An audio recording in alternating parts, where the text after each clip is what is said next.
संवेदना व्यक्त करता हूं। उनमें 3 लोग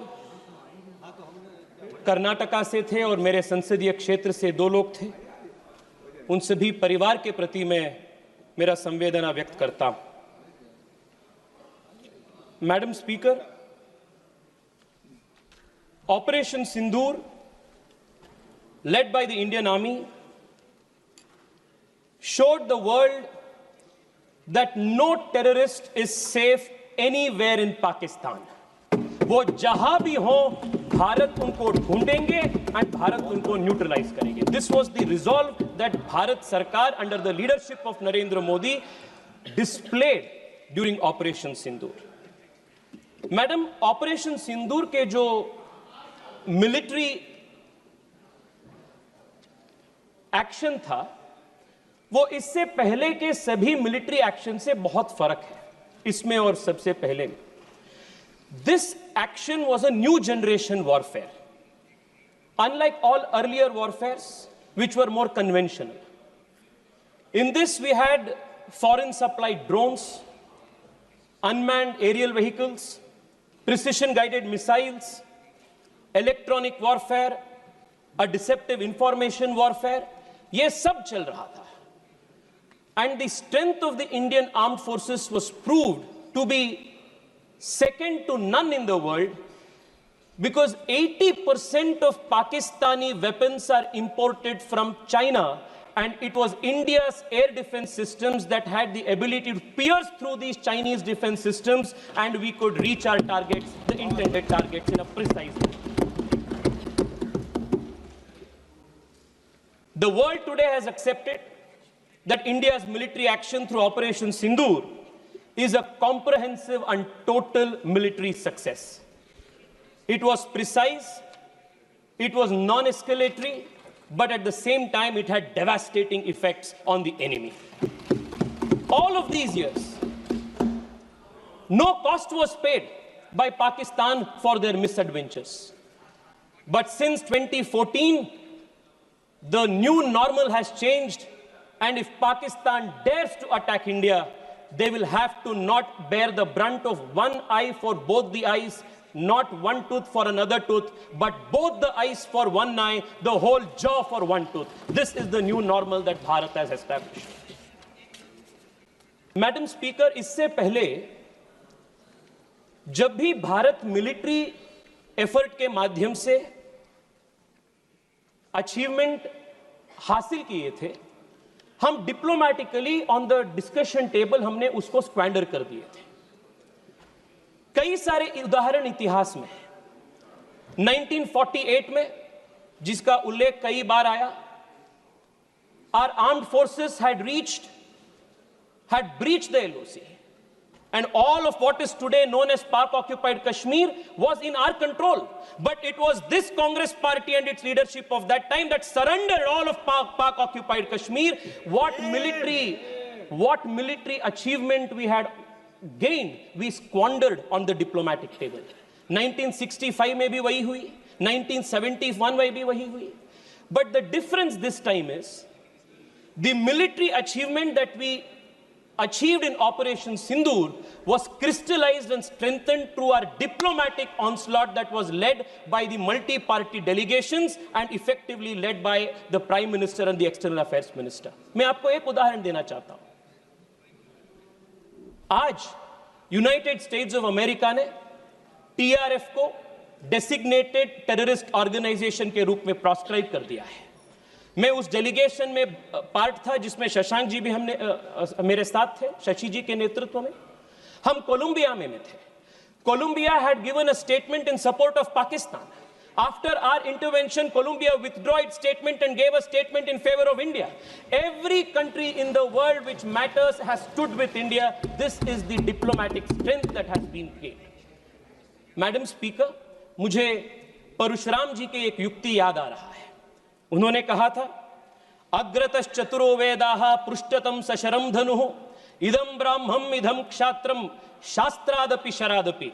उसी प्रकार से आज भारत डिप्लोमैटिकली हो, मिलिटरीली हो, दोनों युद्ध में तैयार है. And we are ready to win at the diplomatic front, we are ready to win at the military front. Madam speaker, आज जितने भी कांग्रेस के अपने साथियों से भाषण हमने सुने, बहुत अजीब लग रहा था मुझे, क्योंकि कांग्रेस पार्टी का नेता चेंज होते हैं पर कांग्रेस पार्टी का नीति वही है। 1947 से लेकर आज तक कांग्रेस पार्टी के जो कंसिस्टेंट पॉलिसी है वो भारत को और भारत के सशस्त्र बल को सिस्टमैटिकली और डेलिबरेटली वीक करने का एक पॉलिसी है। इसका उदाहरण मैं देना चाहता हूं।